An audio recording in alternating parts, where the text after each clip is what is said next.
de Movimiento Ciudadano a buscar pegarle hasta con el tubo al presidente Andrés Manuel López Obrador. Dice, al presidente de la República se le olvidó informar que también tiene un récord histórico en militarización, récord histórico en feminicidios, récord histórico en adjudicaciones directas y contratos opacos, récord histórico en pobreza y récord histórico en impunidad. Pues con mucho respeto para Clemente Castañeda, ¿en qué México vivía antes del 2018?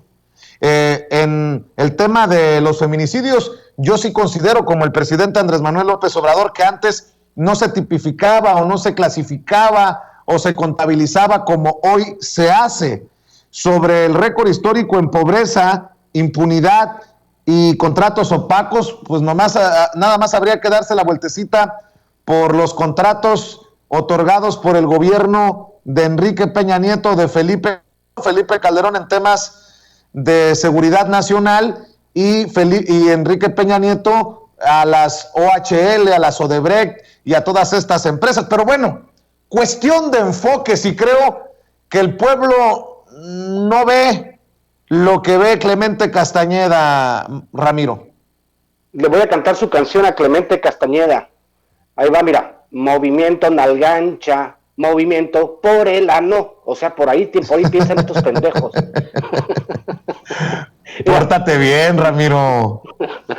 Mira, te voy a decir una cosa, para entender las cifras que maneja la oposición, que siempre manejaron, o sea, hay que entender, para las personas que quieran profundizar en esto, les voy a recomendar Homo Videns de Giovanni Sartori. Vamos a explicar un poco esta circunstancia de las estadísticas. Uno puede cambiar las mediciones.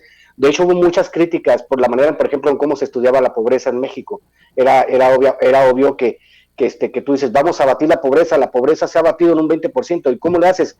Pues cambio los instrumentos de medición para medir la pobreza. En el caso, como tú dices, de los feminicidios, de los crímenes violentos, los gobiernos no son enemigos de sí mismos. En el caso, por ejemplo, de Calderón y de Peña Nieto, no sabemos en realidad cuántos crímenes violentos había, porque ellos igual podían cambiar los criterios de medición de los crímenes violentos, por ejemplo, ¿no?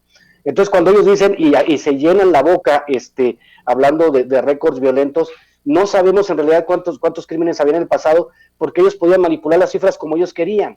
O sea, hasta el 2018 vivimos con un gobierno de mentirosos profesionales. O sea, si mintieron toda la vida, ¿qué podemos esperar de ellos ahora si de eso han vivido? No saben trabajar con la verdad.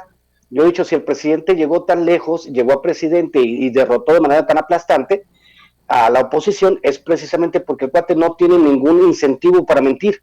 Entonces ahora estamos viendo números reales, y esos números reales lo que hemos visto es que sí, la tendencia alcista de la criminalidad se detuvo, se estancó. Con respecto a los feminicidios, pues es un tema cultural también, es terrible.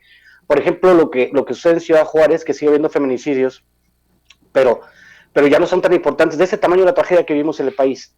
Y en el Estado de México es donde hay más feminicidios. ¿Quién habla de Del Mazo? ¿Quién le exige algo a Del Mazo? Ese cabrón es un fantasma.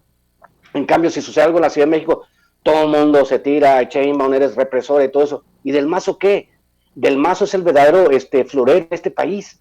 Nadie habla de que el Estado de México es el Estado priista que tiene más crímenes en el país. Son ese tipo de cosas que uno de repente dice, señores, los del movimiento Nalgancha, agarren la onda, no es por ahí, construyan algo.